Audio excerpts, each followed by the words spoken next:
Africa is not just a place. It is a story written across landscapes, cultures, and generations. From the shores of the Indian Ocean to the historic coasts of West Africa, every region holds memories of the past and seeds of the future. In the Roots of Blooms project, we set out on a journey across the continent, not only to see its beauty, but to understand its history through something simple and powerful: flowers. Across 5 regions, Zanzibar, the Serengeti, Benin, Togo, and Ghana, we explored how nature, culture, and memory are intertwined. Because in Africa, the land remembers, and every bloom tells a story.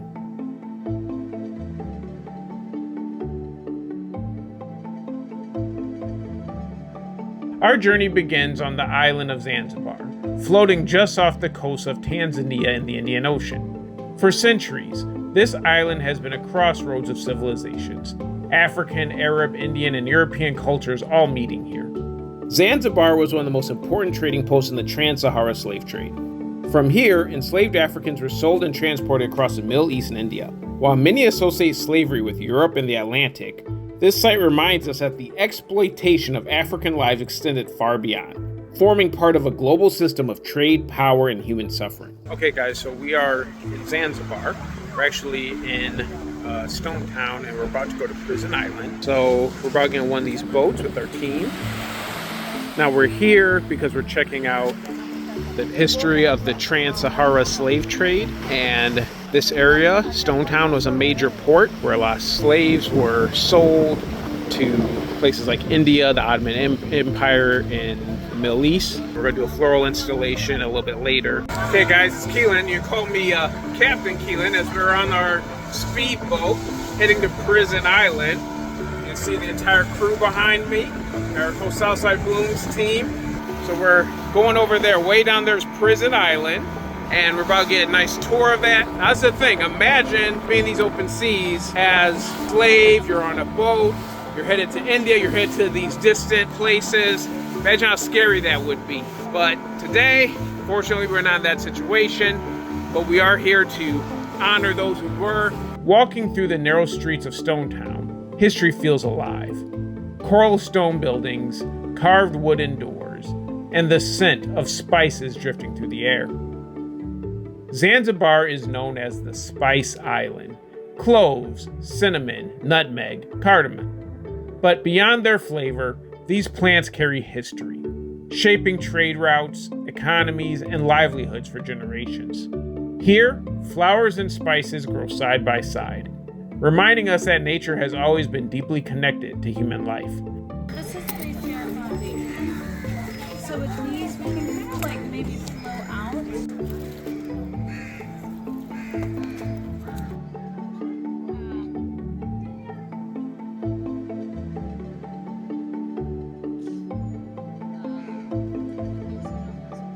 This arrangement, this stands for Africa, all the bright colors right here. And in the middle, the red stands for all the bloodshed that happened within that time. And then the gold stands for money in the slave trade that was going on. The blue stands for the ocean, and the white stands for all the souls that were lost within that time. And the yellow stands for hope and resilience at that time. In Zanzibar, we begin to see the theme of our journey clearly, that the roots of plants often mirror the roots of culture. Leaving the island behind, we travel inland to one of the most iconic ecosystems on Earth, the Serengeti.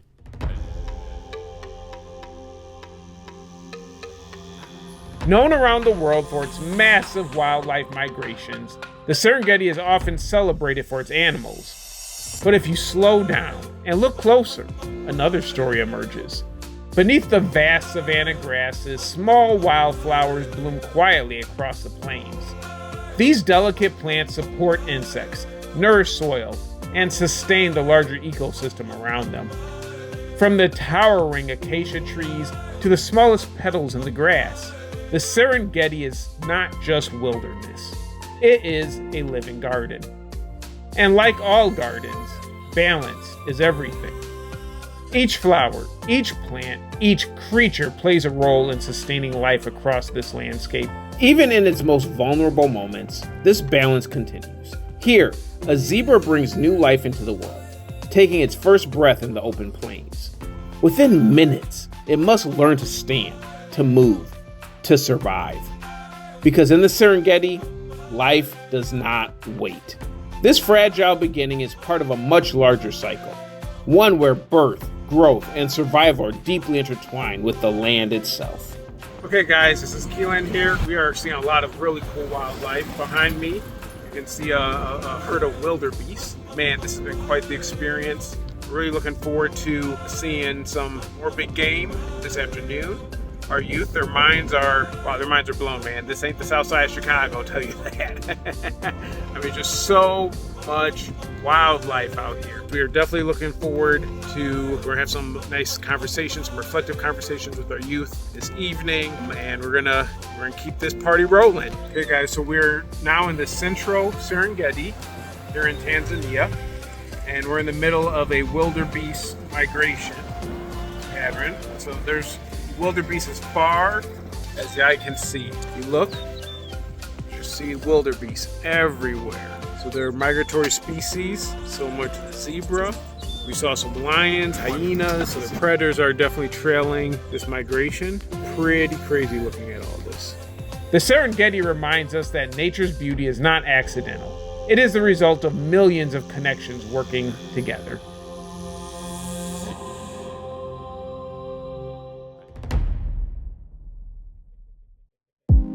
We all got together and we did the fire camp talk. That set with me real deep, and I'm not gonna forget that part.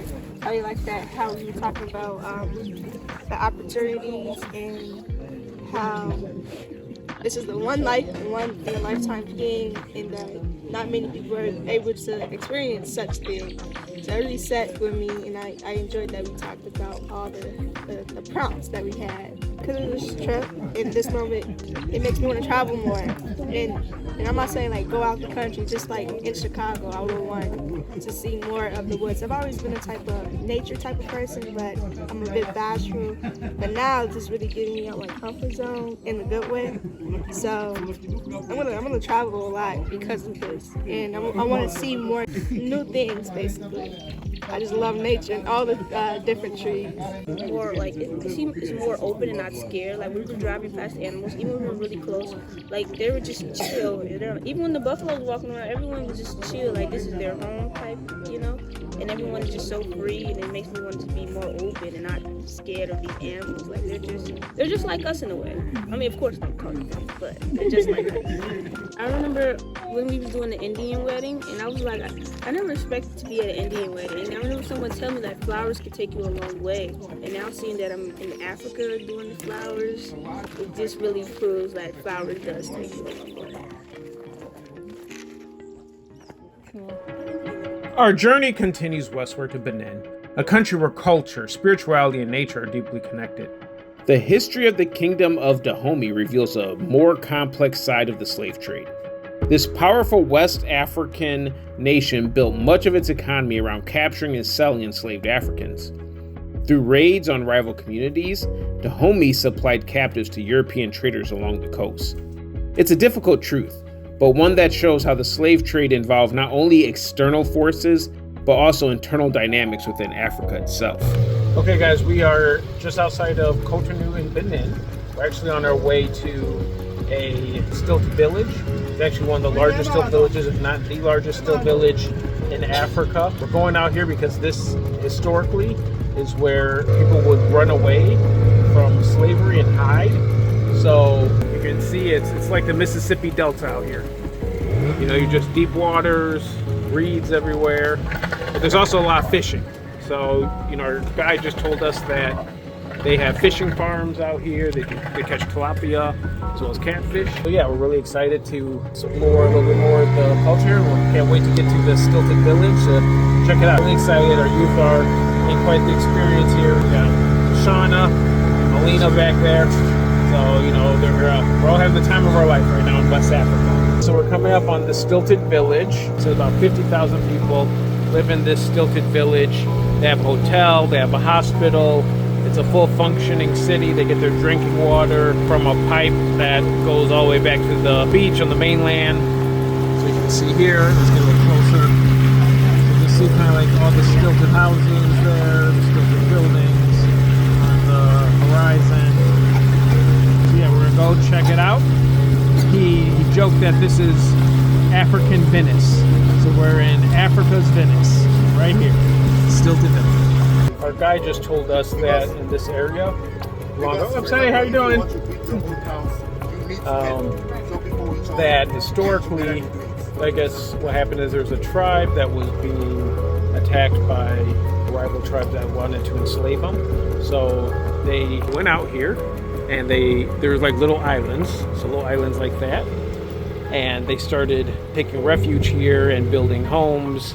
And then after slavery ended, they decided to stay out here, and they started, as their village grew, they started building out in the water. So the water's about 5 feet to 7 feet deep, and they do everything out here. They got churches. We just went by a bar. When tourists come, they take the money and they'll reinvest it for development here. All the kids here go to school.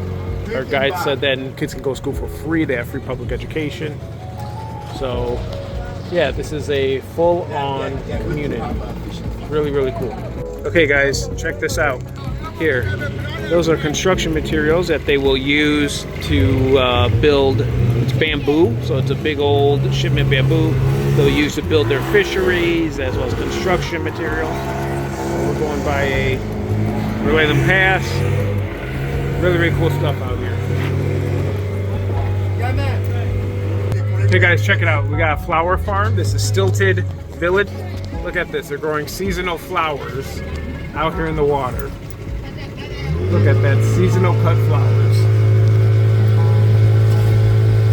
You never know what you'll see when you go to other parts of the world, man. People know how to live. In many communities here, plants are not simply decorative. They are medicine. They are ritual. They are protection. Markets overflow with herbs, roots, flowers, and leaves, each carrying its own purpose and meaning. Traditional healers and spiritual leaders have passed down knowledge of these plants for generations. In Benin, nature is not separate from life. It is part of the spiritual fabric of the community. Okay, hey guys, so we are in Ouida. We're about to go to the Door of No Return. We're in the middle of doing our floral arrangement for the Door of No Return. The Door of No Return is like a place, one of the slave ports, where captured slaves would be shipped across the Atlantic. You can see the Atlantic Ocean, so you see the beach, and then all the way out there's the Atlantic Ocean, all the way to the Americas, which will be a part of the transatlantic slave trade. We got Melina and Deshauna and Hannah making the arrangement as we speak. With this headpiece, so we're going to do some greenery as a base.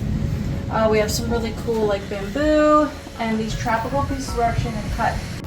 Yeah, because I think the eucalyptus we can kind of have just kind of coming out. I do kind of want to make sure we make room for these. Hello everyone.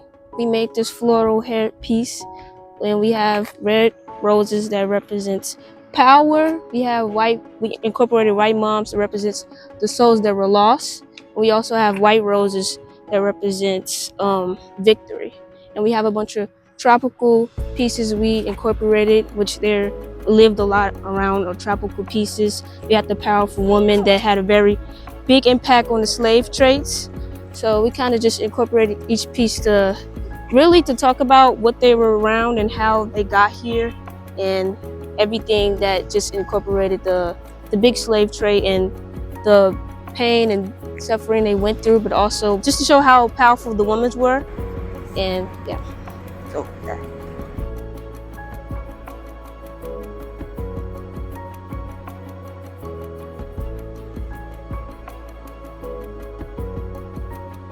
Okay guys, so we are here at the Door of No Return in Ouida, in Benin. So this is the memorial honoring the Door of No Return. As you can see, let me zoom in here.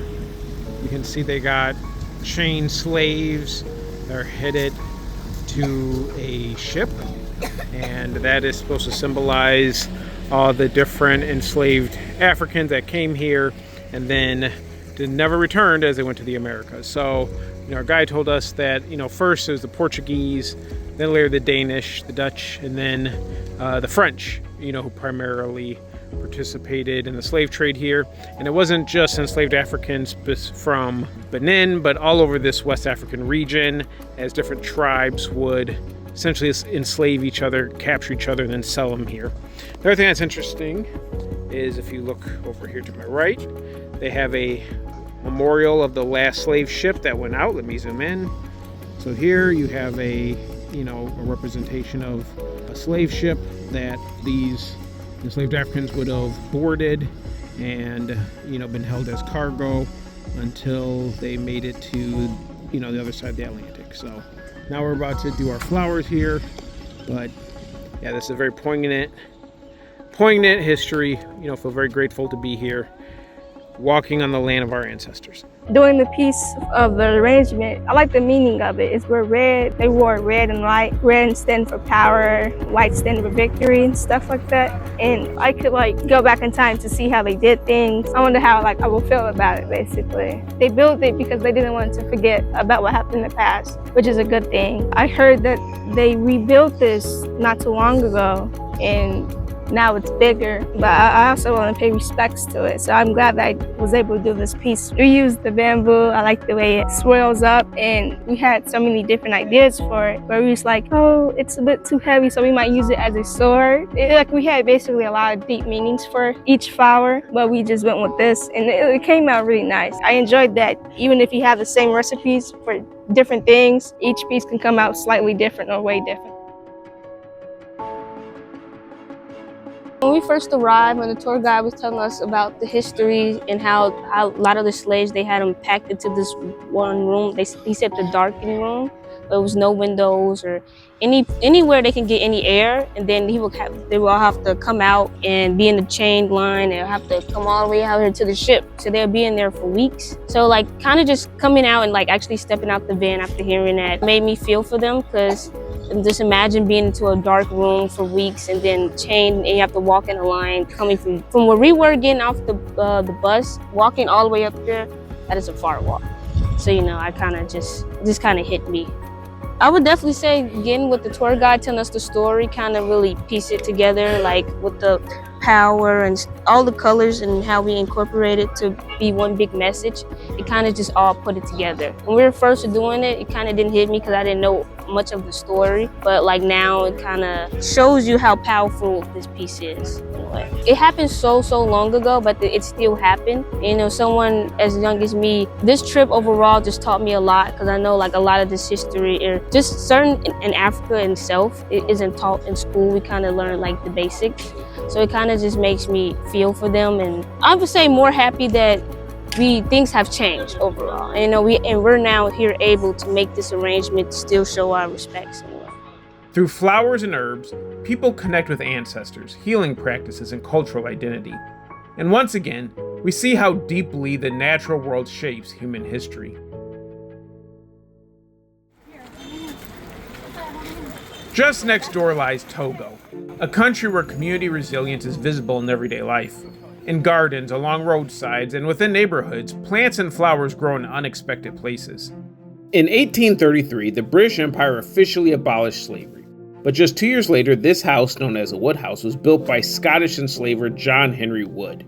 It stands as evidence that ending slavery on paper did not immediately end it in practice. Here in Togo, we see how enslavers resisted abolition and how difficult it was for authorities to enforce the end of the transatlantic slave trade. For many families, small gardens provide food, medicine, and income, but they also provide something deeper: hope. The simple act of planting something in the soil is a declaration of belief in the future. That tomorrow will come, that life will continue to grow. In Togo, flowers symbolize perseverance. Even in challenging environments, life finds a way to bloom. Okay, so we made it to Togo. We are in the Wood House, which was a trading post for slaves in Togo. And we just got a quick tour of the house and the history. And, we're actually in the process of making arrangements. I'm just going to give you a quick little sneak peek of the arrangement. So here we got our team. Got Hannah, Melina, and Deshauna. making a floral arrangement to honor the history here at the Wood House in Togo. I think these white flowers is going to be the start of our ocean, right? So that's kind of to symbolize sort of the hope, right, of the abolition of slavery, right? Because it's starting to pressure just to end. Instead of the sea like this, the sea like this. You know, this is like the main thing. Is like they are taking control of the sea and trying to put an end. So just, I don't know, I feel really touched being here and seeing that people were kept. So I'm gonna give these to you. I'm gonna step out and we're gonna put these in as a tribute and memorial for those lives lost. So you guys can decide who you will let them in.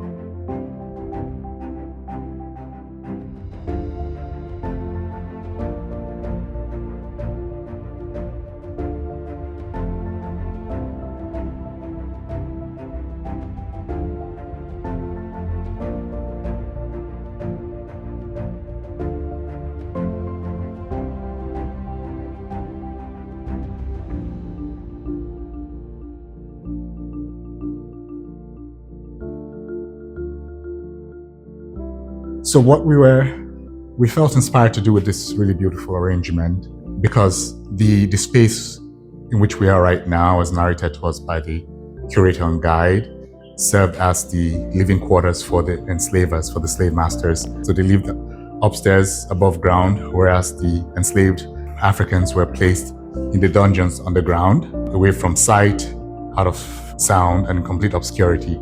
So we thought it would be important to take this beautiful offering of flowers down into the dungeons underneath as an offering both of acknowledgement and remembrance of the suffering of the enslaved ancestors, and as a way of saying that your souls and your bodies and your memories are no longer hidden away.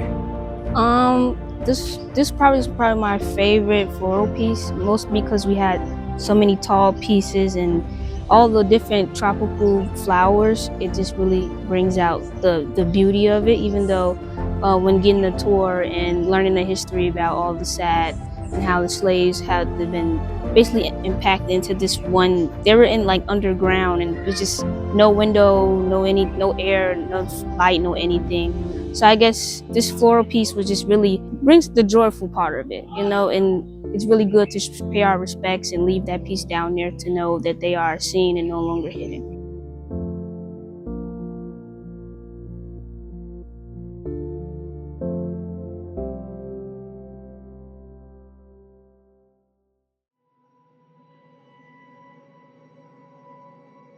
Our final destination brings us to Ghana, along the coast of West Africa. Here stands Elmina Castle, one of the oldest European buildings in sub-Saharan Africa. Built by Portuguese traders in 1482, the fortress once protected the region's gold trade, but over time it became something far darker. Elmina became a major center of the transatlantic slave trade. Thousands of Africans were imprisoned inside these walls before being forced onto ships crossing the Atlantic. Elmina Castle in Ghana was one of the largest and most significant slave trading hubs on the West African coast. For over 250 years, enslaved Africans were brought here, sold to European traders, and shipped across the Atlantic to the Americas. Millions passed through places like this, marking the beginning of a forced journey that would reshape continents and generations. Today, Elmina stands as a powerful reminder of the scale, brutality, and lasting impact of the transatlantic slave trade. Hey guys, okay, so right now we are in Ghana. We are at Elmina Castle. It is one of the old slave castles that's about 544 years old. So you see some of the old cannons from when this castle was active. It was ran by the Portuguese and then later the Dutch. And upwards at its height, they had about 3,000 enslaved people coming through here every 3 months. So this is one of the main ports before enslaved Africans went overseas to Brazil, the West Indies, America to be slaves in the New World. So we're here doing a floral piece to honor the history and the legacy here. We got a full tour. We're able to see some actual dungeons of where slaves were kept. It's very poignant, very sad, very emotional for us. At the same time, It sort of lets us know how far we've come as a people, and it's been really cool just seeing all the different types of people from all over the world who come here to be a part of this history, to learn this history, to honor this history, so that this, God willing, will never ever happen again. Standing here today, overlooking the ocean, the weight of history is impossible to ignore. Old cannons still point toward the horizon, reminders of the colonial powers that once controlled this place. Beneath them lie the dungeon chambers where countless lives were held in unimaginable conditions. And beyond the castle walls stands a doorway known simply as the Door of No Return. It was the last piece of African soil many enslaved people ever saw. Today, Elmina Castle is a memorial, a place of remembrance, reflection, and education. A place where history must be faced so that it is never forgotten. So for the last piece, I wanted to leave it a little open-ended. I wanted to kind of wait and see sort of our experience and kind of what would come to me. What's the message that we kind of want to leave with? And, I was reflecting on the things that we did this summer with Roots to Blooms. And it was just a lot of stories of strength and resilience and triumph. And I really wanted to connect. I didn't want us to leave in despair. I wanted us to honor what happened, but I also wanted us to also honor who African Americans are today and sort of Africans around the world. The strength, the resilience, the victory over such a horrific thing, and just celebrate you guys being able to come back here. Kind of like he was saying, this is going to symbolize you coming back through that door in a sense, as free, strong, the world open to you, right? For me personally, I was thinking about the story of Joseph in the Bible. He was sold by his brothers to slavery, was kept in jail and dungeons as well, but he rose to be second highest in all of Egypt, and in turn he saved not only Egypt but the whole region from famine. And I think about sort of the atrocities that happened here, but look how we had Obama in the White House, right? So I really want to celebrate the lives that were here, but also celebrate you guys, and you are going to be kind of like one with them as your roots, but also the future. And that's going to be our highest part. We have traveled on this journey, we have gone on this pilgrimage. Flowers are beautiful, flowers are simple, yet flowers are powerful. And they hold so much. And they weave such a story, such a powerful story. In time, our ancestors were held, but they're held no more because their children, their descendants are free to travel the world like birds, free to land here in Accra and lay these beautiful flowers. What Hannah said too, that when I think about this space, when I think about us gathered here, that what the enemy meant for evil has now turned into something good. And it's very special for us to be reconnected to your roots at early in life, so that as you live your life, as you look forward to the many decades that you have left, you're carrying the past with you as well. You're carrying your ancestry with you as well. And now that you're here, hopefully it's more real to you. Make sure that not only they're not forgotten, but through the testimonies of our lives and the living, that they know that their lives weren't lost in vain.